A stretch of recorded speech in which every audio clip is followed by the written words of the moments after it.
ST नोकरी सोडली तर तुम्ही चांगलं करा किंवा वाईट करा माणसं नावं ठेवणारच.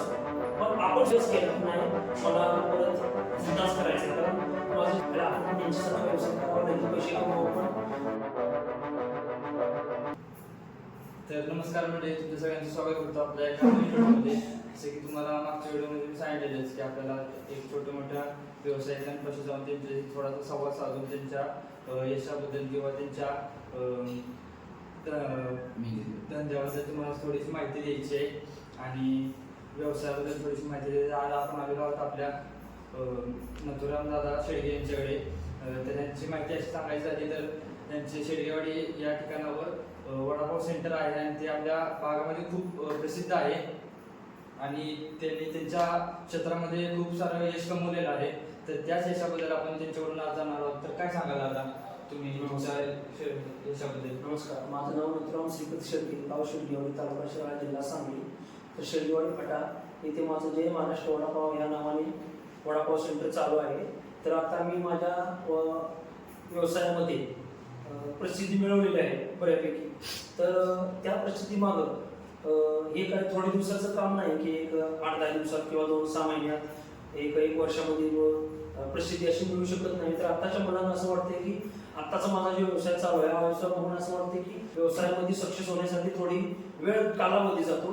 तर मी व्यवसाय चालू करून माझी 8 वर्ष झाली. तर 8 वर्ष मी घेतलेले कष्ट आणि तिथून मागं 10वी पासून 12वी पासून व्यवसाय जो ज्या वेळेला व्यवसाय चालू केला तिथपर्यंत घेतलेले कष्ट म्हणजे ते 8 आणि 8 16-17 वर्ष झाली मी सगळा ह्याचा अनुभव आणि मग मी आता व्यवसायामध्ये शिक्षित झालेलो आहे. तर माझी सुरुवात मी 10वी माझी शेडगेवाडी इथे झाली मातोश्री हिराई देशमुख या शाळेमध्ये. 12वी 11वी 12वी कोकरूड यशवंत उच्च माध्यमिक विद्यालय या ठिकाणी झाली. मग 12वी झाल्यानंतर मी नोकरीच्या शोधामध्ये होतो. तर आपल्या आई वडिलांचा माझ्या शेडगेवाडी फाट्यामध्ये पूर्वीपासूनच वडापाव सेंटर चालू आहे. तर त्या वडापावच्या दुकानावरती मी त्यांना मदत करत करत मी नोकरीसाठी प्रयत्न करायचो. नोकरीसाठी प्रयत्न करता करता आळवा करवली ह्या ठिकाणी निनाई साखर कारखाना म्हणून शुगर फॅक्टरी आहे. तर त्या कारखान्यावरती मला जॉब लागला. मग त्यावेळेला 2002ला मी 12वी सोडली. मग 2003ला मला जॉब लागला. त्यावेळेला मला मानधन होते 1000 रुपये. मग ते 1000 रुपये त्यावेळेला ते 1000 रुपये म्हणजे ठीक होतं. मग तरी सुद्धा त्याच्यामध्ये काय भागत नव्हतं. पण म्हणलं आपण इथं थोडे दिवस काढले एक ठिकाणी कुठं पण आपण जास्त दिवस काढल्याशिवाय आपण लगेच सक्सेस होऊ शकत नाही. म्हणून तिथे मी 2-3 वर्ष काम केलं. 3 वर्ष काम केलं. नंतर मला 1000चा 1100-1200 तिसऱ्या वर्षी पगार झाला. पण मग तिथं काय मला चांगला असा पगार वाढेल किंवा आपण सक्सेस होईल याच्यामध्ये आपली स्वप्न पूर्ण करेल असं काही वाटलं नाही. त्याच्यासाठी पुढे जाऊन आपली वाढवेल असं तिथून पुढे होऊन जाऊन माझी पगाराची वाढ होईल असं वाटलं नाही. मग म्हटलं मी जरा थोडा वेगळा विचार करूया. मग मला मित्रांनी काही मुंबईचा सल्ला दिला की बाबा तुम्ही मुंबईला येऊन काम करताय का बघा. मग मी मुंबईला पण गेलो. मग मुंबईला 1-2 वर्ष काम केली.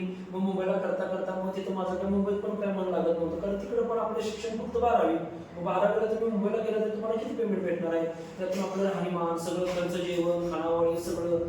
मग त्याच्यानंतर मी परत गावाला आलो. मग गावाला आई वडिलांच्या हाताखाली थोडं काम करत करत मी भरतीसाठी प्रयत्न चालू केला.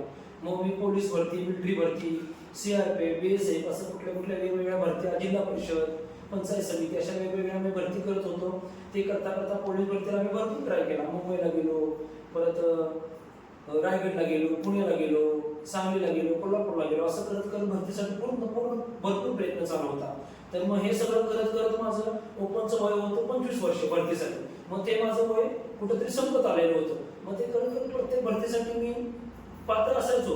फक्त मेरिट लागलं की माझं नाव नसायचं कारण ओपनला पहिल्यापासून आपल्याला ओपनसाठी कमी जागा असायच्या. त्यात आपला नंबर लागायचा नाही.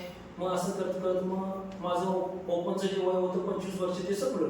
मग त्याच्यानंतर माझ्याकडं त्या भरतीचा अनुभव पहिल्या एवढ्या मागं भरत्या केल्या त्याचा अनुभव होता. ते भरतीचा अनुभव घेऊन मी ST साठी फॉर्म भरला. मग ST साठी कंडक्टर आणि ड्रायव्हरसाठी फॉर्म भरला. मग दोन्हीचं पण माझ्याकडे बॅच होते. कंडक्टरचा बॅच होता, ड्रायव्हरचा लायसन होतं हेवीचं. मग ते करत करत मी दोन्हीसाठी पण फॉर्म भरला. मग कंडक्टरसाठी जास्त मुलं आल्यामुळे तिथं काही माझं काम झालं नाही. आणि त्याच वेळेला मी ड्रायव्हरसाठी पण फॉर्म भरलेलं होतं. ड्रायव्हरसाठी माझा इथनं मागं केलेल्या भरतीचा अनुभव होता. मग त्याच्यावरती मी सक्सेस झालो. मग माझं नाव लागलं परीक्षेमध्ये की बाबा तुम्ही पास झाला म्हणून. मग माझं ट्रेनिंग वगैरे झालं. मग मी एकदम आनंदामध्ये होती, कारण माणसाला नोकरी लागत नाही. मला शेवटी हिस्ट्रीची तरी नोकरी लागली, खाकी वर्दी तरी माझ्या अंगावरती आली. त्या मी आनंदामध्ये मी सगळं ट्रेनिंग वगैरे पूर्ण केले, कामावरती रुजू झालो. मग ते काम करत करतच आई वडिलांच्या व्यवसायामध्ये थोडंफार हातभार लावायला, सुट्टी असली तिथे थांबायचं. बाकीच्या वेळेला मी कामावरती जायचो. मग त्यावेळेला मला एसटी मध्ये पगार लागला. पगार होता 2012ला 8,000 रुपये. मग म्हटलं ठीक आहे, 8,000 असला तर एसटी मध्ये शासकीय तरी काम आहे, खाकी वर्दी. मग त्याच्या ह्याच्यामध्ये मी काम सुरुवात केली. मग पहिल्या वर्षी 8,000, दुसऱ्यावरती 8 तर 10 झाले, मग तिसऱ्यावरती 12 झाले. मग तरी पण मग त्यावेळेला पहिली आणि 2012, 13ची 14ची जर महागाई बघितली तर भरपूर होती. मग त्याच्यामध्ये पण काही भागत नव्हतं. आणि मग नंतर माझा थोडा विचार वेगळा डोक्यामध्ये यायला लागला, आपण जर नोकरी सोडली तर व्यवसाय काय केला तर. पण असं वाटायला लागलं थोडं की जर आपण नोकरी सोडली आणि धंद्यामध्ये जर सक्सेस नाही झालो तर काय करायचं. मग आधीच मुलांना नोकरी लागत नाही आणि लागलेली जर नोकरी सोडली तर मग घरात बस देणार नाही.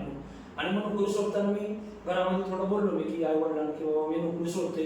मग माझ्या पत्नीनं पण बोललो मी की मी नोकरी सोडते, काय करू. तर सगळे म्हणले की नका नोकरी सोडू, कारण आधी मुलांना नोकरी लागत नाही, नोकरीसाठी मुलं धडपडत आहेत. आणि तुम्ही लागलेली जर नोकरी सोडली आणि तुम्ही धंद्यामध्ये सक्सेस नाही झाला तर मग थोडे दिवस नोकरी कामावरती गेलोच नाही, बस 1, 2, 3 महिने. आणि परत मग घरातल्यांचा, सगळ्यांचा, पत्नीचा सगळे म्हणायला लागले की नाही तुम्ही जावा कामावरती, असं काय करू नका, धंद्याचा विचार. हा निर्णय घेताना सगळ्यांचाच बऱ्यापैकी सगळ्यांचा घरातल्यांचा विरोध होता. सगळे म्हणायला लागले, कारण का तर आधी नोकरी लागत नाही. तेवढी आता तरुण पिढी, जर तुम्हाला 100 फॉर्म असले तर 1 लाख अर्ज येत आहेत आणि त्यातनं तुम्हाला ती नोकरीची संधी मिळाली तर तुम्ही सोडू नका नोकरी.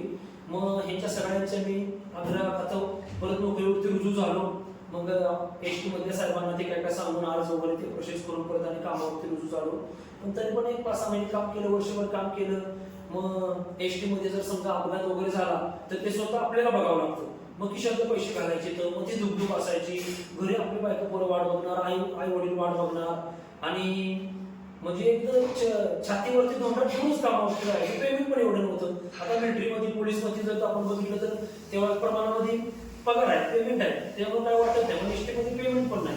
मग 1-2 वर्ष परत काम केल्यानंतर आणि डोक्यामध्ये विचारायला काय नाही, आपल्याला नोकरीमध्ये काय आपण सक्सेस, म्हणजे माझं मनच लागत नव्हतं त्या ठिकाणी. मग काय करू म्हणलं तर मग एक डोक्यामध्ये मी विचारच केला की नाही मला परत धंदाच करायचा आहे. कारण माझं जे गाव शेळगेवाडी आहे, त्या शेळगेवाडीमध्ये बाहेरले लोक येऊन सक्सेस होत आहेत, मग आपण करू शकत नाही. मग मी थोडा 1-2 दिवस नोकरी म्हणजे कामावरती गेलोच नाही. घरी आई वडिलांना सांगितलं, पत्नीला सांगितलं, ती पण म्हणायला लागली नको. तरी सुद्धा मी स्वतः ठरवलं माझ्या मनाची की नाही मला नोकरी करायचीच नाही. कारण का तर शेळगेवाडीमध्ये एवढी माणसं बाहेरनं राजस्थानवाले आहेत, युपीवाले आहेत, बिहारवाले आहेत, एवढी बाहेरनं माणसं येऊन सक्सेस होत आहेत. बाहेरल्या गावावर नाहीत माणसं येऊन इथं सक्सेस होते, तर आपण करू शकत नाही. आणि आपल्याकडे कला आहे, वडापावची आई वडिलांच्या हाताखाली आपण शिकल्यामुळे ती कला आहे आपल्याकडं, मग आपण का होऊ शकत नाही. मग मी निर्णय 100% घेतला की मला व्यवसायच करायचा आहे.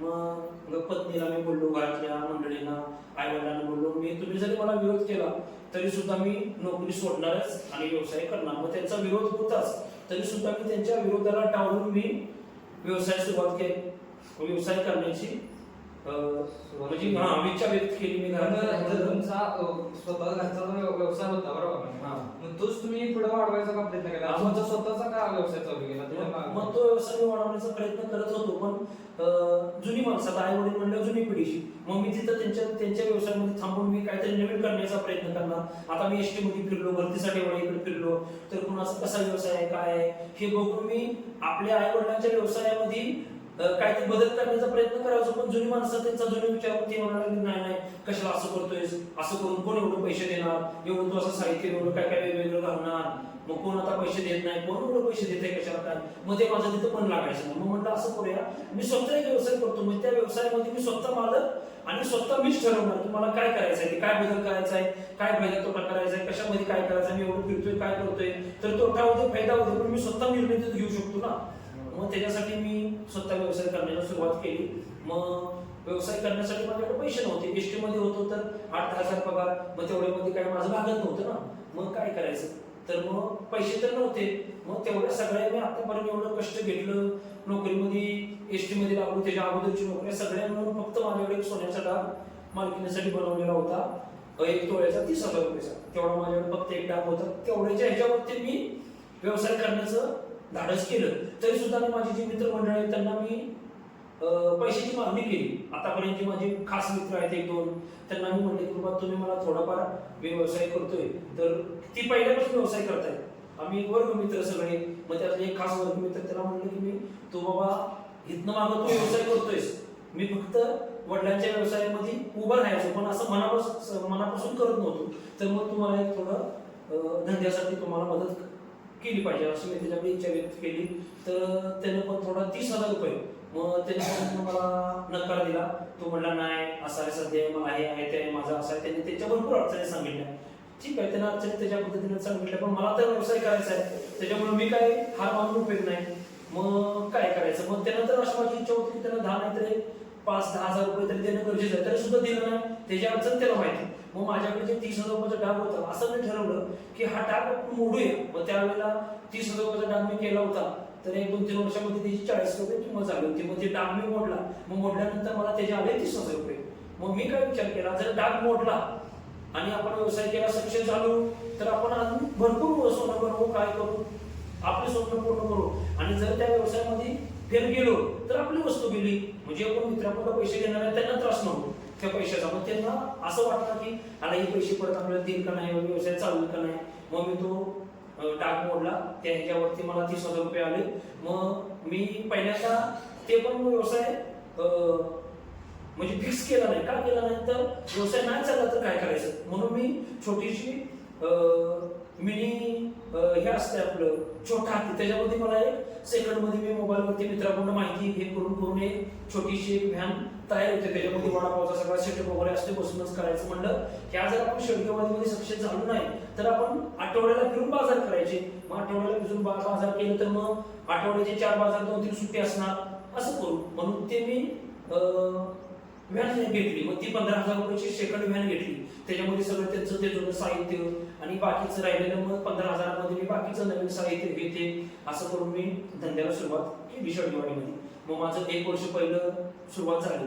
मग सुरुवातीला तुम्हाला कसा प्रतिसाद होता, म्हणजे मला आता जसा मी धंद्यामध्ये सक्सेस आहे तसं सुरुवातीला वाटलं बी नव्हतं की मी या स्टेपला पोहोचल असं, पण मी जिद्द सोडली नाही. मग सुरुवातीला मी व्यवसाय चालू केल्यानंतर एका लादीमध्ये 12 पाव असतात, मग 12-5-60 फक्त 50 किंवा 60 वडापाव जायची. आणि नोकरी तर एवढी चांगली होती, 20,000 पगार. म्हणजे ज्यावेळेला मी सोडले त्यावेळेला 12-13-14,000 पगार होता. पण मी जिद्द सोडली नाही. 1 वर्ष गेलं हाय त्या गाडीवरती, आणि 7-8 महिने गेल्यानंतर 30 वडापावची जे 70-80 वडापाव जायचे ते 100 वर गेले. मग नंतर 150-200. जसं वर्ष झालं तसं थोडं धंद्यामध्ये रिस्पॉन्स मला मिळाला. मग थोडं मला एक बरं वाटलं की आपण ह्याच्यामध्ये सक्सेस होऊ शकतो. मग मी जिद्द सोडली नाही. मग मी ते वडापावची जी छोटी व्हॅन होती ती विकली. आणि ती विकल्यानंतर आता म्हणलं ह्या ठिकाणीच आपण वडापावचं फिक्स करूया, कारण थोडं आपल्याला आता वाटतंय की मी ह्या वडापावमध्ये सक्सेस व्हायला लागलेलो आहे. मग ते मी स्टीलचा गाडा एक खरेदी केला. मग ते विकलेल्या गाडीचे पैसे आणि आतापर्यंत आपण कमवलेलं ते असं ते सगळं मिळून एक स्टीलचा गाडा खरेदी केला. ते केल्यानंतर 1-2 वर्ष त्या गाड्यावरती काढले. मग धंदा जरा बऱ्यापैकी बसला आणि थोडं माणसं म्हणायला लागली त्याला तुमची टेस्ट छान आहे बरं का, आम्ही इथं काढलं तिथं काढलं, पण त्याच्यापेक्षा तुमचं एवढ्या कमी पैशामध्ये वडापाव हे खेडेगावमध्ये तुमचा वडापाव एवढा छान मिळतोय. म्हणून आपलं गाव शेडगेवाडी आहे ते कराड रत्नागिरी मार्गावरती मेन फाटाच आहे. मग आपल्या गावावरूनच तुम्ही रत्नागिरीला जावा, गणपतपुळ्याला जावा किंवा कोकणामध्ये कुठं पण गोव्याला जावा, शेडगेवाडी हा पॉइंटच लागतो. चौकातून टर्न मारलं की आपलं दुकान येते. मग माणसाने थांबल्यानंतर माणसांना बरं वाटायला लागलं की तुमचा वडापाव एकदम जरा छान चांगला वाटतोय. आणि तुम्ही जे काकडीचं हे केलेलं आहे, तुम्ही आपण पाव कापू त्याच्यामध्ये काकडी गाजर कोशिंबीर सारखं देऊन डायरेक्ट तुम्ही हातामध्ये त्याच्याबरोबर सॉस देता येईल, हे काहीतरी वेगळंच. इथून मागं असं कसं होतं की प्लेटमध्ये चटणी, खोबऱ्याची चटणी, चिंचेची चटणी, हे सगळं कॉमन झालं. मग हे वेगळं काहीतरी केल्यानंतर ते माणसांना ते पसंत पडायला लागलं. मग आपल्याला पण बरं वाटायला लागलं काम करायला, की माणसांना पसंत पडते तर आपल्याला पण काम करायला एक जिद्द वाटते, की माणसांना पसंत पडते मग आपण पण हे करूया. मग ते करत करत मग मी थोडा चांगला सक्सेस धंद्यामध्ये व्हायला लागलो. मग आता माझ्या धंद्याला तसे आता माझ्या झाले 7 वर्ष. मग त्याच्यानंतर मग तो गाडा मी स्टीलचा बनवला होता, तो मी नंतर मग गाडा थोडा बदलला आणि म्हटलं आपला धंदा वाढलेला तर थोडा गाडा बनवूया. मग आम्ही सुरुवातीला एक मुलगा हाताखाली होता, तो मुलगा त्या दोघांच्या वरतीच काम करून धंदा वाढल्यानंतर माझी पत्नी माझ्या बरोबर यायला लागली. मग आम्ही दोघं काम करावं लागलो गाडीवर. त्याने एक मुलगा कामाला, मग हळूहळू धंदा वाढल्यानंतर मग आणखी एक मुलगा वाढवला. मग ते पहिलं मीच काम करायचो वडापाव बनवण्यासाठी, काय करायसाठी. दुसरी गोष्ट आत्ताच्या मुलांना असं मला सांगायचं आहे की वडापाव खरोखर जर तुम्हाला टाकायचा असेल तर असं कोणाच तरी युट्यूबला बघून, माझा धंदा बघून किंवा आणि कोणाच तरी बघून, त्या अनुसारी चर्चा आहेत नाशिक रोडला त्यांचं कोणाच तरी बघून किंवा आणि कुठेतरी बघून असं असं यांचा एवढा धंदा होतोय, तर नुसता हे बघून धंदा होत नाही. तर तुम्हाला खरोखर धंदा करायचा आहे तर तुम्ही त्या धंद्यामध्ये पूर्ण उरलं पाहिजे. तुम्हाला जर समजा गाडी तुम्ही एखादी घेतली 4 व्हीलर, तुम्हाला गाडी तुम्ही घेतली आणि एखाद्या तुम्हाला गाडीला भाडं आलं, तर ड्रायव्हर नसेल तर तुमचं काम थांबणार. मग त्यासाठी तुम्हाला स्वतः ड्रायव्हिंग शिकावं लागणार आधी आणि मग तुम्ही ड्रायव्हर ठेवा. ड्रायव्हर नसेल तर तुम्ही जाऊ शकता. पण त्या गाडीला जर तुम्हाला ड्रायव्हरच नाही तर तुमचं काम थांबणार. मग तुम्ही एवढी गाडी घेऊन त्या गाडीचा उपयोग काय, तुम्हाला भाडे कसं करणार.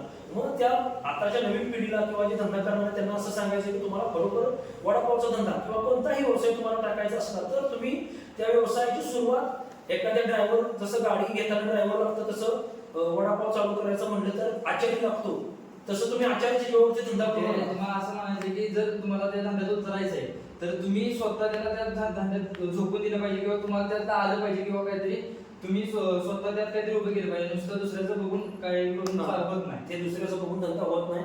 अशी भरपूर जण करतात, भरपूर धंदा बंद होते. भरपूर जणांनी केला धंदा, मार्केटमध्ये भरपूर धंदे बंद झाले. कुणाचा टिकला धंदा, ज्यांनी पहिल्यापासून म्हणजे ज्याला वाटतंय आपल्याला धंदा करायचा आहे तर त्यांनी त्या धंद्यामध्येच ज्ञान घ्यायला चालू केलं. म्हणजे काय केलं बाबा, आता आपल्याला वडापावचा धंदा चालू करायचा आहे तर एखादा मित्र म्हणतो आम्हाला एखादा आचार्य दे की वडापावचा धंदा चालू करतो, त्याचा धंदा सक्सेस होणार नाही का. तर ज्या वेळेला आचार्य नाही त्यावेळेला तुम्ही धंद्याचं काय करणार, त्यावेळेला धंदा बंद होणार. मला तो वडापाव बनवता आला पाहिजे किंवा काही ज्या धंद्यात उतरणार आहे त्या धंद्याचं ज्ञान पाहिजे, पूर्ण ज्ञान घेतलं पाहिजे धंद्याचं. ते त्यासाठी मी 100% ते तेवढं सांगतोय.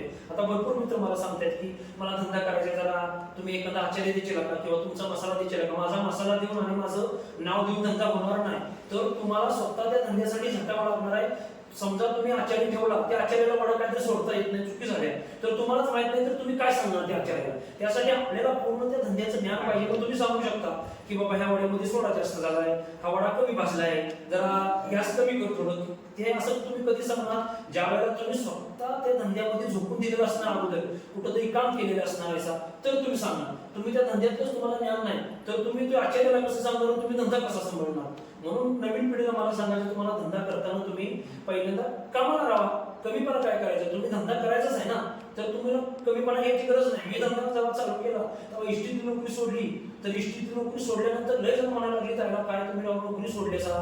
तर मला पण बेकार पहिल्यांदा वाटायचं कारण का, तर इष्टीतली एवढी चांगली नोकरी म्हणजे नोकरी भेटत नाही, एवढी मुलं नोकरीसाठी प्रयत्न करतायत, नोकरी भेटत नाही, तुम्ही लागलेली नोकरी सोडली. पण मी स्वतः जिद्द हे केली होती आणि मी स्वतः म्हणजे मी पांढरे कपडे घालणार आणि धंदा करणार असं नाही. कपडे कसले पण असू दे, पैसा कमवायला पाहिजे चांगल्या मार्गानं, एवढंच डोक्यामध्ये ध्येय होतं. मग माणसं म्हणायची काय तू नोकरी सोडण्यासाठी नोकरी सोडल्यास, माणसाला नोकरी लागत नाही, तू नोकरी सोडून धंदा केल्यास. आणि अशी किती धंदे बंद झाले, किती आले, पण मी स्वतःच्या मनाशी एक जिद्द बाळगलेली होती की मी धंद्यामध्ये सक्सेस होणार. कुणी काय पण म्हणू दे, माकडानं काय म्हणतात ते श्राप दिला पण ढाकी मोडत नाही, तसं कुणी काय म्हटलं म्हणून आपण आपलं विचार बदलायचं नाही, आपण त्या मार्गाला चालायचं. किती तुम्हाला अडचण, माणसं चांगल्या मार्गाला चालताना तुम्ही चांगलं करा किंवा वाईट करा, माणसं ही नावं ठेवणारच. पण आपण स्वतः ठरवायचं की आपल्याला काय करायचं. आपण ती एक म्हण आहे की जशी की ऐकावं जनाचं करावं म्हणायचं, तसं किती कुणी काय पण सांगू दे त्यांचं आपण ऐकायचं आणि आपल्या मनाचं करायचं. कारण त्यांच्या बुद्धीमध्ये परत आपल्या बुद्धीमध्ये आपण एवढी नोकरी केली, आपल्या व्यवसायाचा ज्ञान सगळं किंवा इथून मागं केलेलं, भरतीसाठी फिरलो, हे सगळं आपल्या डोक्यामध्ये आहेच की. आणि ज्याला काही माहिती नाही तो माणूस काहीतरी सांगणार कशाला तू धंदा करतोस. आणि मग आपण आतापर्यंत केलेला व्यवसाय, इथनं मागे व्यवसाय केला, आई वडिलांच्या हाताखाली राहिलो, तिथनं मग त्याच्या अगोदर नोकरी केली, भरतीसाठी फिरलो, तिथं आपल्याला ज्ञान आहेच की. आपण थोडीफार शाळा शिकलो, आपल्या धंद्यातलं किंवा आपल्याला कळतेच आपण काय करायला पाहिजे काय नाही ते. मग त्याच्यामुळे मी जसं की मागाशी तुम्ही म्हटला की बरेचसे माणसं विचारतात की तुमचा मसाला द्याल का किंवा काय. तर बऱ्याच माणसांचा असं हे प्रश्न आहे की तुम्ही जर समजा जर तुमचा पुढे जाऊन मोठा धंदा झालास, व्यवसाय झालास, तर तुम्ही बाहेरच्या गावात अजून किंवा बाहेरच्या शहरात किंवा दुसरीकडे अजून कुठं शाखा तुमची काढणार का किंवा फ्रँचाईज तुमची देणार का. हा, तसं माझ्या डोक्यामध्ये विचार आहे. कारण का आणि दिली तर ती किती ह्याच्यापर्यंत तुमची अमाऊंट असेल काय ते. म्हणजे ते पैशाला अजून ठरवलेलं नाही. कारण आपली आताची सुरुवात आपली ही शिर्डीवाडीतली पहिली शाखा आहे आणि त्याच्यामुळे अजून मी ठरवलेलं नाही. आता दुसरी शाखा आमचे साधू आहेत त्यांना कोकणमध्ये दुसरी शाखा आपल्या ह्याच नावानं काढून दिलेली, त्यांना आम्ही मसाला वगैरे देतोय. मग अजून आपलं हे शेडीवरती दुकान आहे ते जर माणसं फ्रँचायझीसाठी जर आली चर्चा करायला तर माणसं काय म्हणायला वडापाव तर छान आहे, वडापाव छान कुणाला माहिती आहे, आपली जी आजूबाजूची मंडळी खात आहे ती. पण फ्रँचायझी जर कोण मागायला आले तर आपली जी मेन शाखा आहे ती कशी एकदम त्याचा सेटअप चांगला पाहिजे, फर्निचर वगैरे चांगलं पाहिजे, तर माणसं तुम्हाला काहीतरी 1-2 लाख रुपये देतील. आता आपण जर माणसाकडे पैशाची मागणी केली तर वडापाव चांगला आहे, पण माणसाला माहित नाही ना तुमचा वडापाव चांगला आहे. बऱ्यापैकी प्रसिद्ध आहे, पण प्रसिद्ध आहे, पण माणसाला नाही. आपल्या भागात प्रसिद्ध आहे, सगळीकडे म्हणजे थोड्याफार भागात प्रसिद्ध आहे, पण सगळीकडे प्रसिद्ध नाही झालेला आहे. तर तेवढं नाही तसं बऱ्यापैकी प्रसिद्ध आहे, पण फ्रँचायझी मागताना आपण त्या माणसांच्याकडे मागणी 1 लाख रुपये, आता जी सलगरी चावाले आहेत, भरपूर अशी कुठली कुठली चावाले आहेत, वडापावले आहेत, ती त्यांच्याकडं फ्रँचायझीसाठी ते सेटअप देतात, त्यासाठी ते पैसे घेतात. मग आपण जर असं पैसे घेतलं तर त्या माणसांना विश्वास बसला पाहिजे, हा पैसे घेतलं तर आपलं वडापावचं स्टॉल टाकून देईल का? कारण का तर आपली ही शाखा आहे ते अजून आपण डेव्हलप केलेली नाही, कारण जागेच्या अभावी आपण डेव्हलप केलेलं नाही. त्यांच्याकडून जर आपण पैसे घेतलं तर ती पैसे त्यांना असं वाटेल की जर पैसे घेऊन आपलं काम नाही केलं तर त्याने आपल्याला जर वडापावचा स्टॉल नाही दिला तर पळूनच माणूस गेला. तर त्यासाठी आपण पहिलं काय केलं पाहिजे, आपल्या जी मेन शाखा आहे ती डेव्हलप करून ती नावाजरूपाला आपल्या आता बऱ्यापैकी आहेच, पण आपली जी मेन शाखा आहे 4 माणसं आपल्याला चर्चा करायला आली तर आपलं पहिलं दुकान बघितल्यानंतर यांना वाटलं पाहिजे काहीतरी दम आहे याच्यामध्ये. आता आपल्या वडापावच्या टेस्ट मध्ये दम आहे, माणसं खाल्लं तर आवर्जून माणूस ते आपल्याला परत सुधीत येते. मागातली तर माणसं आहेतच, पण कराड, मलकापूर, रत्नागिरीला जाणारा हा मेन चौक आहे. चौकातून खाली आल्यानंतर आपलं हे तिथं गर्दी भरपूर असते, माणसं आवर्जून वेटिंगला थांबून घेत आहेत. रविवारचं जर तुम्ही बघितलं तर आपले मित्र आहे तुम्हाला दाखवतीलच की किती गर्दी असते, काय असते. ती माणसं अशा बायका वगैरे अशा आजूबाजूला बसतायत, नाही मुलाला सांगितलं इथलाच वडापाव आणायचा. मग त्या माणसांना नाराज करू शकत नाही आपण. मग एवढी अशी गर्दी असते की आता मित्र जे व्हिडिओ बनवतायत ते तुम्हाला त्या व्हिडिओ मध्ये दाखवतील, बाकीचं जे काय काय आहे ते तुम्हाला दाखवतील. किंवा गर्दी दिवसभर जरी गर्दी पाठ नसली तर थोडं थोडं थोडं म्हणजे एकदा गॅस चालू केला की तो गॅस संध्याकाळपर्यंत बंद नसतोय. आणि रविवारचं तर तुम्ही माझं तोंडच दिसत नाही. जर असं कोण आपल्या संग पै पाहुणे मित्र जर बोलायला आले तर ती बाहेर न जातात. मग कशाला तुमच्याकडे आलो होतो पण तुम्हाला भेटलो नाही, कारण का तेवढी गर्दीच होती. हा, मग एवढी गर्दी असते तरी पण फ्रँचायझीचा विचार आहे, पण अजून न देण्याचं कारण की आपलं जे मेन दुकान आहे ते अजून आपण डेव्हलप केलेलं नाही. ते डेव्हलप केल्यानंतर आपण विचार करणार आहे त्याच्याबद्दल खास करून. पण आणि त्यातून एक सांगायचं मुलांना आता असं वाटते की तुमचा असा एवढा मोठा व्यवसाय आहे, एवढा मोठा धंदा आहे, तर आम्हाला तुम्ही मसाला नाव द्यायची नका. तर नुसत्या मसाल्यावरती नावावरती धंदा होत नाही. जो कोण काही व्यवसाय करणार आहे त्यानं माझ्यापाशी राहिलं यायचं, कुठेही तुम्ही काम करा, म्हणजे हॉटेल व्यवसायाचं पूर्ण ज्ञान घ्या, म्हणजे तुम्ही भविष्यात पुढे जाऊन तुमचा व्यवसाय फ्लॉप होणार नाही, बंद होणार नाही याची काळजी घेतली पाहिजे. कारण तुम्ही व्यवसायासाठी जे पैसे घालणार आहे ते पैसे काय फुकट येत नाही. कारण पहिले जरा थोडं खर्च कमी यायचा, आता खर्च भरपूर लागतोय. गॅस शेगडी वगैरे, गॅस गाडा, स्टीलचा गाडा घ्यायचा म्हटलं तर 1.5 लाखाच्या गाडा येत नाही, आता स्टील मागलेला आहे. मग तुम्ही एवढा खर्च करणार आणि तुम्ही पुढे जाऊन जर तुमचा 1-5 महिन्यात व्यवसाय चालत नाही, तुम्ही बंद करणार, मग एवढं तुम्ही आतापर्यंत तेवढं पैसे पण मिळवणार नाही, तेवढं पैसे त्याच्यामध्ये जाणार.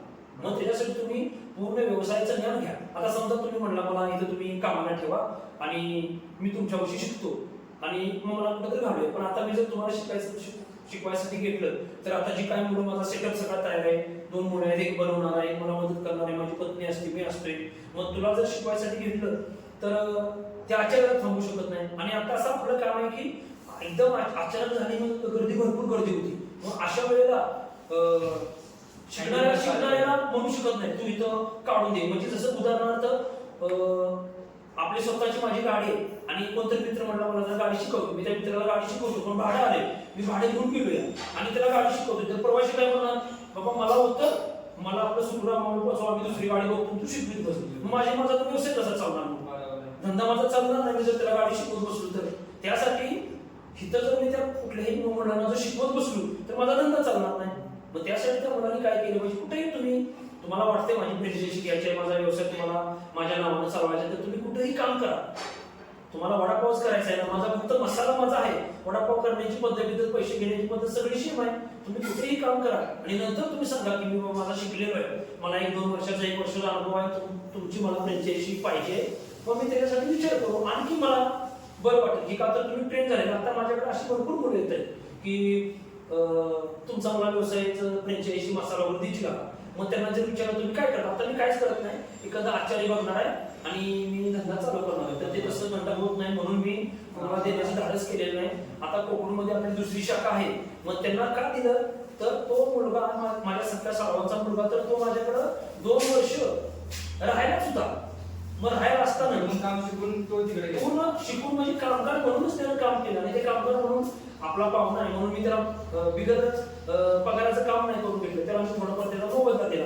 आणि त्यानं पण काय केलं की बाबा आपलं संबंधित कोणतरी आहे, पै पाहुणे नातेवाईक आहे म्हणून त्यानं काम केलं. त्याला पण माहिती की बाबा पुढे जाऊन त्याला चालू करायचं किंवा हो, त्या- असं त्यानं त्या उद्देशानेच काम केलं होतं की मला जाऊन पुढं की बाबा हा व्यवसाय चालू करायचाच आहे. आमचे हे बाबा काका आहेत, म्हणजे तो माझ्या सर्वांचा मुलगा, त्याचा मी काका लागतो, तर बाबा हे काका मला भविष्यात कुठेही धंदा चालू करून देणार. मग त्यानं पण निस्वार्थपणे काम केलं, 1-2 वर्ष काम केलं की कामगार म्हणून काम केलं. ते कामगार काम करत असताना त्यानं असा विचार मी कुठला केला नाही की याला मला हे पगार देतील का, मी एवढं काम करतो का करू. मग असं जर तुम्ही डोक्यामध्ये तर तुम्ही सक्सेस होऊ शकता. पण तुम्ही कुठल्या तरी दुकानामध्ये मला काम करायचं म्हणून महिनाभर कामाला जाणार आणि तुम्ही लगेच काढा टाकणार, तर तुम्ही सक्सेस होऊ शकत नाही. म्हणजे तुम्हाला समजा तुम्ही मला तेच विचारायचं तुम्हाला की आता तुम्ही बऱ्यापैकी व्यवसाय आहात बरोबर, तर तुमच्यासाठी व्यवसायाची व्याख्या काय किंवा परिभाषा काय तुमच्यासाठी व्यवसायाची? म्हणजे व्यवसाय म्हणजे मी आता काय म्हणजे माझ्या विचार पण मी केला नव्हता, एवढा मी धंद्यामध्ये सक्सेस झालेलो आहे. आता तुम्ही बाहेरली बघा, मारवाडी असतील, राजस्थान असतील, ती कोण नोकरीसाठी प्रयत्न करतात का? नाही करत. पण आपला मराठी माणूस काय करतोय, 10वी-12वी झाली की त्याला मुंबईला टाकायचं, त्याला नोकरी लावायचं, म्हणजे एकदा जिंकलो नोकरी लावायला. पण त्या नोकरीवरती त्याचं उदरनिर्वाह त्याचं ते भागतंय का आपण काहीच बघत नाही. आता तुम्ही या शेळकेवाडी एक छोटंसं गाव आहे, आजूबाजूला खेडी भरपूर आहे, पण इथं एक असं नाका तयार झालेलं आहे की कुठं पण तुम्ही जावा, शेळकेवाडी उत्तरेश्वर जाऊ शकत नाही. तुम्ही इथं भाजीपाला विकला, चण्या नाळ्या फुटाने विकलं तरी तुम्ही सक्सेस होऊ शकता. पण आपल्या मराठी माणसांच्या एक डोक्यामध्ये बसलेलं आहे की नाही नोकरी करायची, मग मुंबईला जाऊन हातगाडी ओढते, तिकडे आल्यावरती स्त्री ताट वगैरे येते, पण ती त्यांची स्वप्न पूर्ण करू शकत नाही. आपण आपली आता मी इथं व्यवसाय करतोय, भाजीपालावाला असतील, कोण वडापाववाले असतील, आता इथे 1-2 चहावाले पण आहेत, बाहेर नेऊन चहा व्यवसाय करणारी, मग ती असतील, आणखी भरपूर व्यवसायवाली. मग त्यांच्या जर कपडे वगैरे त्यांच्या राहणीमानानं बघितलं तर मला राहिला हा चहावाला, हा वडापाववाला, हा काय करतोय. पण जी वडापाववाली, चहावाली, ही भाजीपाला विक्रीवाली ही करतात, ती बाहेरचा नोकरीवाला कुठला शासकीय नोकरीवाला करू शकतो, पण ही खासगी नोकरीवाला कुठला त्यांच्याकडून काय करू शकत नाही. छोटीशी लाख 2 लाख रुपयाची मदत लागली तर व्यवसाय ज्या आम्ही आता व्यवसाय आता वडापावचा करतोय, कोण चहा करते, कोण भाजीपालावाला करते, कोण पान शॉप आहे, छोटीशी पान शॉप आहे 10x10, पण तो जो करतोय तो मुंबईचा नोकरीवाला करू शकत नाही, स्वतःचे स्वप्न पूर्ण करू शकत नाही, व्यवसायवाला करू शकतो. म्हणून माझं नवीन तरुण पिढीला असं सांगणं आहे की तुम्ही व्यवसायामध्ये उतरा. पण आपली तरुण पिढी, मराठी माणूस राजस्थानवाले किंवा युपी वाल्यांच्या नावानं कडे पडतायत, मुंबईला मारवाडी आले, गुजराती आले, आपल्याला कोणी अडवले? आपण व्यवसाय करू शकत नाही का? पण आपल्यात करायची ताकद नाही. त्यांनी केला व्यवसाय, त्यांचा मोठा झाला की बाबा की त्यानं बाहेर व्यवसाय केला, पण आपल्याला अडवले कोणी व्यवसाय करायला. मग तसंच मी विचार केला की अरे शेळकेवाडीमध्ये बाहेर कोणी माणसं व्यवसाय करतात, मग आपल्याला कोण अडवते, आपण व्यवसाय करूया. मग तसंच मी व्यवसाय केला. आता मी व्यवसायामध्ये बऱ्यापैकी प्रसिद्ध आहे, मला बरं वाटतंय व्यवसाय केल्यानंतर. मग नवीन तरुण पिढीला सांगतो दुसऱ्याच्या नावानं कडोकाय फोडण्यामध्ये अर्थ नाही. तुम्ही सध्या व्यवसाय सुरुवात करा. आणि आताच्या तरुण पिढीला असं वाटतंय की हे बाकीचं सक्सेस झालेले व्यवसाय आहे ते बघून असं वाटतंय की व्यवसाय आपण करूया, 6 महिन्यामध्ये व्यवसाय सक्सेस होऊ शकत नाही. त्यासाठी बरी कष्ट करावे लागणार. मी वडापावचा व्यवसाय करून आता मला 7 वर्ष झाली. 7 वर्षामध्ये आता मला कुठेतरी मला वाटायला लागले मी सक्सेस व्हायला लागले. मग 7 वर्ष म्हणजे त्याचे दिवस मापा की 365 वर्षाचे दिवस आताही झाली, पण त्याच्या अगोदर मी वडिलांच्या वडिलांच्या हाताखाली व्यवसायासाठी अनुभव घेतलेला, भरतीसाठी कुठं कुठं फिरलो आणि कुठं कुठं नोकरी केली, हा सगळा विचार केला तर ते आता माझा व्यवसाय चालू केल्यानंतर 7 वर्ष आली, ती अगोदरची 7-8 वर्ष म्हणजे 15 वर्ष मी अनुभव घेऊन आता मी कुठेतरी सक्सेस झाले. पण आताच्या मुलांना असं वाटते की याला हा व्यवसाय करूया आणि 6 महिन्यामध्ये लगेच सक्सेस होते. 6 महिन्यामध्ये 2 वर्षामध्ये व्यवसाय सक्सेस होऊ शकत नाही. त्यासाठी बरेच कष्ट करावं लागणार. आणि तुम्हाला खरोखर धंद्यामध्ये व्यवसाय करायचा म्हणजे सक्सेस व्हायचं तर होऊ दे ना, 2 वर्ष जाऊ दे, 4 वर्ष जाऊ दे, तुम्ही कट धरून राहिलं पाहिजे. मारवाडीचं कसं असतंय, राजस्थानवाले वगैरे, आपले मराठी माणूस काय करतोय, धंदा टाकला की 5-6 महिने झाले की गेला वाढदिवसाला, इकडे गेला लग्नाला, आधी मध्येच बंद केलं, गेला फिरायला, तुम्हाला कंटाळा येतोय, तुम्ही महिन्यात नाही का आठवड्यात तुमचा एक नवा ठरवा, तुम्ही फिरणं म्हणा, फॅमिलीवर लक्ष दिलं पाहिजे, मुलाबाळांना लक्ष दिलं पाहिजे. मी पण आता धंदा बघत बघत नुसतंच मी असं करत नाही की रात्रंदिवस धंदाच करायचा, आपल्या संसारावरती लक्ष नाही. आपल्या मुलाबाळाशी कुठेतरी फिरायला घेऊन जातो. परत आणि कन्सिस्टन्सी पाहिजे आपल्या, म्हणजे सातत्य पाहिजे सातत्य पाहिजे. आधी सुरुवातीला जर तुमचे सातत्य पाहिजे, सुरुवातीला तुम्ही धंदा करता 1-2 वर्ष, तर फिरणं, मित्रमंडळी, लग्न सगळं बंद. ते त्यांना तर आपण विसरणार नाही. पैभवणी पाहिजे, मित्र पाहिजे, देवधर्म पाहिजे, सगळं पाहिजे. पहिल्यांदा तुम्ही सुरुवात 1-2 वर्ष करताना त्याच्यावरती सगळ्यावरती निर्बंध आणला पाहिजे. आणि थोडं तुम्हाला लग्नाला जायचं आहे तर तुम्ही संध्याकाळी दुकान बंद केलं तर त्याला भेटून या. का तुम्ही त्या लग्नाला जर गेला तरच ते लग्न होते, तुम्ही लग्नाला नाही गेलं तर लग्न होणार नाही, असं आहे का? त्या मित्राला पण कळतंय की बाबा हा आपला मित्र आहे, सुरुवात आहे धंद्याची, आला नाही नंतर भेटून गेला. अशी किती भरपूर अशी ती लग्नात लागल्यानंतर लग्नात जाऊन भेटून येतात. पण आता आपल्याला असं आहे ना, लग्नामध्ये गेलं पाहिजे, मग भेट घ्यायची, भेट वस्तू काहीतरी घ्यायची, मग लग्नामध्ये कपडे घालून जायचं. त्यावेळेला आपला धंद्याचं नुकसान झालं, ते कोण बघायला आहे का? मग हा विचार केला पाहिजे सगळा त्याच्यानंतर मग. आणि ते करता करता तुमची लग पण पाहिजे. मग आई वडिलांचा पण आशीर्वाद आमच्या पाठीशी आहे. परत माझ्या पत्नीने पण मला दिलेली एवढी साथ पहिल्यापासून. ते म्हणजे एकट्याचं काम नव्हतं. ते म्हणतात का नाही की तुम्ही कुठलाही व्यवसाय करताना तुमच्या मागे आई वडिलांचा पण आशीर्वाद पाहिजे. आणि म्हणतात की ते यशस्वी पुरुषाच्या मागे एखाद्या पत्नीचा हात असतो, तसं तुमच्या मागे तुमच्या कुटुंबाचा पत्नीचा पण सहभाग, आशीर्वाद पाहिजे. आता मी वडापावचा व्यवसाय करताना हे काय नुसतं बटन दाबलं की काम होत नाही, तर त्याच्यासाठी ते मिरच्या फोडणं, बटाटू सोडणं, ही बाकीची खरेदी आहे. मग माझ्या मुलाबाळाने पण मला मदत केलेली आहे. रद्दी फाडणं, म्हणजे सुरुवात धंद्याची आहे ती केल्याशिवाय कळत नाही. आता माणसाला दिसतंय की याला किती मोठा धंद्यामध्ये सक्सेस झालेलं आहे. पण ह्याच्या मागं आम्हाला उठायला 5 लागतं. तेव्हा आम्ही संध्याकाळी सकाळी 9-10 वाजता धंदा चालू करतो. माणसाला वाटतं मी तुमच्या पूर्ण परिवारात एकटा कोणत्याही धंद्यामध्ये एकटा सक्सेस होऊ शकतच नाही. आता बैलगाडी आहे समजा, तर एकच बैलाने ओढून ती बैलगाडी आवत ओढू शकत नाही. त्याला 2 बैलांची साथ पाहिजे, 2 बैलांनी सेम चाललं पाहिजे. तर एका बैलाला मागं पुढे गेलं, मी पुढे जाणार आणि पत्नी मागं असणार, चालणार नाही. तसं एक बैल पुढे गेला आणि एक बैल मागायचं, ते मशागत शेतीची होणार नाही. त्यासाठी दोघांनी चाललं पाहिजे. ती बैलाची चाकं पण चांगली पाहिजे. तर बैलाची चाकं व्यवस्थित काढून करतायत आणि दोघं पुढे पडतायत, तर मग ते पण चालत नाही. त्यासाठी आम्ही दोघं पुढे पडतोय, माझी पत्नी आणि मी. तर मागं माझी मुलं 2 आहेत, त्या मुलांनी पण मला सहकार्य केलेलं आहे. म्हणजे किरकोळ असं काय ते मला भाज्या आणून द्या, मिरच्या आणून द्या, मला हे सुट्टे पैसे हे असं काय सगळं. म्हणून तुम्ही धंदा करताना पूर्ण ज्ञान घ्या. तुमच्या कुटुंबाचा तुम्हाला सपोर्ट पाहिजे. हे सगळं त्याच्यामध्ये आलं. म्हणून तरुण पिढीला मला एवढं सांगायचं आहे की तुम्ही व्यवसाय करताना असं कुठल्या तरी युट्यूबला बघून किंवा काय बघून असं न बाळगता तुम्ही व्यवसाय करायला तर त्या व्यवसायाचं पूर्ण ज्ञान घ्या. कुठल्या व्यवसायाचं तुम्ही जरी सलूनच्या दुकानात तुम्ही गेला असाल तरी तुम्ही डायरेक्ट जर बसला असा त्या खुर्चीवरती दाढी करायला गेला तरी कापणार आहे ते. आणि ते कापल्यानंतर ते सोपं काम आहे का? ते कस्टमर किती वरणार आहे. मग त्यासाठी तुम्हाला त्या व्यवसायाचं ज्ञान घ्या. भाजीपाला करायला तर भाजीपाल्याचं व्यवसायाचं ज्ञान घ्या. त्यात लाजायचं नाही. तुम्हाला याला मी एवढा टकाटक राहतोय, मला ते सलूनचं व्यवसाय चालू करायचं, मी ते कसं काय करू? तर तुझा तो समजा तुम्ही तुमचा व्यवसायच पूर्ण जातो आहे, पहिल्यापासून आई वडील करताय, तर तुला घ्यायला काय हरकत नाही. जसं मी आई वडिलांचा व्यवसाय होता ते करता करता मला काही लाज वाटली नाही. मी एसटी मध्ये असताना सुद्धा कपडे बदलणार लगेच जाऊन गाडीवरती जाऊन भांडी पण धुतली होती. आता पण मी भांडी घासतो. कामगार नसल्यानंतर समजा मला त्या व्यवसायाचं ज्ञान आहे, म्हणून मला एक मोठा फायदा होतो की मी स्वतः करतोय. माझी पत्नी दोघं आम्ही स्वतः करतो, बाकीची कामगार पण असतात आणि ते करता करता मला भांडी पण घासावी लागतात. मग आत्ताच्या माणसांना वाटतं की आता गाडी बिडली बांधलाय, पैसे वगैरे याची सारखी इकडे तिकडे फिरताय, त्यांची मजा चालली. पण त्यांना इथं मागं मी केलेल्या 15 वर्षाचा प्रवास नाही दिसत नाही की या 15 वर्षाच्या प्रवासामध्ये मी किती कष्ट घेतले. एका वेळेला रविवारचा बाजार असतो त्यावेळेला आम्ही जेवत नाही, फक्त सकाळी घरातून काहीतरी चपाती खाऊन खायची, त्याच्यावरती दिवस काढायचा. कधी कधी कामगार नसतात, अशा वेळेला आम्हाला जेवण पण भेटत नाही. हे माणसाला दिसत नाही. पण आम्ही कुठे हॉटेलला जेवायला गेलो तर माणसाला म्हणते आयला दिवसभर धंदा केला, आता जेवायला आले. पण आम्ही काय जेवायला आलो? तर दिवसभर आम्ही कष्ट केलं आणि आम्हाला सकाळचं पण जेवण भेटलेलं काय तर कामगार नाहीत. मग संध्याकाळी जेवण बनवायला आपल्याला वेळ भेटत नाही. मग अशा वेळेला पैसे वाचून चालणार का? दिवसभर आपण बायका मुलं सगळे आपण उभा राहिलो, कामगार त्याच्याबरोबर आहेत. मग आता जाऊन घरी आम्ही जेवण बनवू शक्य होत नाही. अशा वेळेला आम्ही हॉटेलमध्ये कधीतरी जेवायला गेलो. मग माणसांना वाटतं बाबा आता ही आश करायला लागली, हॉटेलला जेवायला लागली. पण ते करत नाही. आम्ही पण काट कसं करतो, मेहनत भरपूर आहे, काट कसं करतो, सगळं करतो, फॅमिलीला पण वेळ देतो. हे करता करता देवधर्म पण करतो. सगळंच विसरून तुम्ही धंदा करू नका, सगळंच करा. पण सुरुवातीला तुम्ही धंद्यावरती लक्ष द्याला.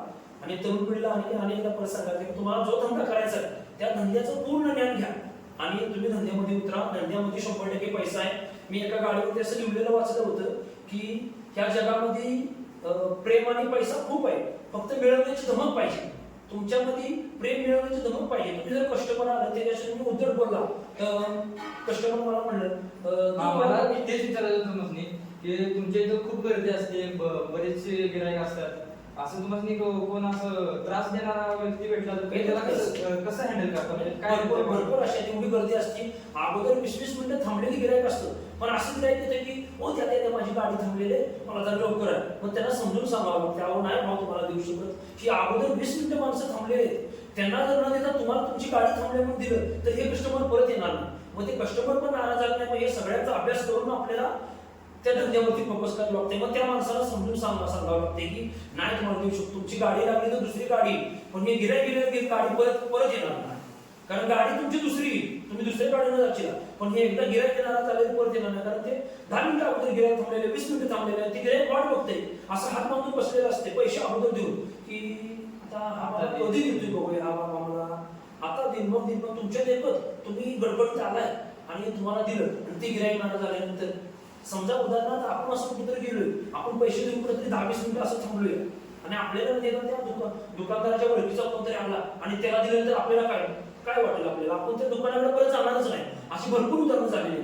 एखाद्या वेळेस तुम्ही दुकानात गेला आणि आपण 10 मिनिटं थांबलो ना, आपल्याला दिले नाही त्याला दिलं, आपण त्या दुकानाकडे परत कधीच जात नाही. म्हणून असं पण नवीन दुकानदारांनी करू नये. किती पण गर्दी असू दे, अगोदर जे माणूस उभा राहिला असेल का नाही, कस्टमर कोण असेल त्यांना प्राधान्य द्या. तर एखादा म्हातारा माणूस थांबले, त्याला आंबळच द्यायचं नाही, मुलाला द्यायचं नाही, तसं नाही. ते अगोदर थांबले त्यांना द्या, त्यात राहिलं तर त्यांना द्या. त्यांना समजून सांगण्याचा प्रयत्न करा की बाबा तुम्ही थांबा जरा, तुमची गाडी गेली तर दुसरी गाडी, पण हे गिराईक नाराज झालं परत येणार नाही. आणि अशी काही कस्टमर असतात, काय सुद्धा काम नसते, गाडी नसते, काय नसते. असं माझ्या एवढ्या दिवसाच्या धंद्याचा अनुभव आहे.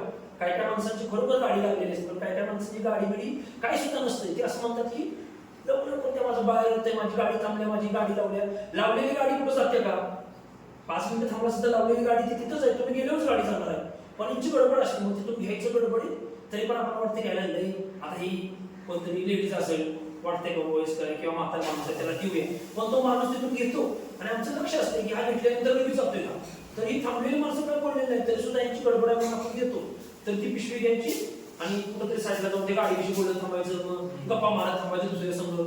मग ह्या सगळ्याचा अनुभव घेऊन मग आता माणसाला सांगतो की नाही तुम्ही थांबलं पाहिजे.